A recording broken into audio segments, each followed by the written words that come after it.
நாம கெஞ்ச ஆரம்பிக்கணும் தெரியுமா? ஒருத்தர் யார்ட்டயாவது கெஞ்சுறாங்கன்னா, அதுக்கு காரணம் பயம் தாங்க. அவங்க போயிட்டாங்கன்னா நம்ம என்ன பண்றது? நம்ம தனியாயிருவோமோ? ஒருவேளை நம்மள சுத்தி யாருமே இல்லையோ? நமக்குன்னு இவங்க ஒருத்தவங்க தான் இருக்கிறாங்களோ? அப்படிங்கிற பயம். என்னை யாருமே விரும்ப மாட்டாங்களோ? ஒருவேளை என்னை எல்லாரும் தனிமையாக்கிருவாங்களோ? அப்படிங்கிற பயம். ஏன் என்னோட வாழ்க்கை எதுவும் ஆயிருமோ? ஐய்யய்யோ! இவங்க இருந்தா மட்டும் தான் என் வாழ்க்கை நல்லா இருக்கும். இவங்களே போயிட்டாங்க. இனிமே நம்ம வாழ்ந்து என்ன செய்ய போறோம்? இப்படிலாம் பைத்தியக்காரத்தனமா ஃபர்ஸ்ட்டு யோசிக்கிறத நிப்பாட்டுங்க.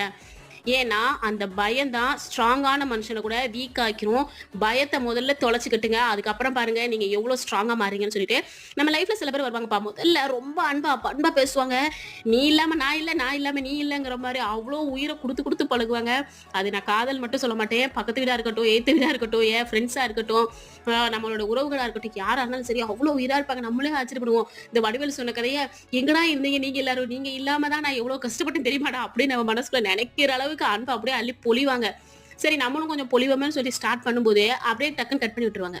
பார்த்தீங்கன்னா, கொஞ்சம் கொஞ்சமா விலக ஆரம்பிச்சுருவாங்க.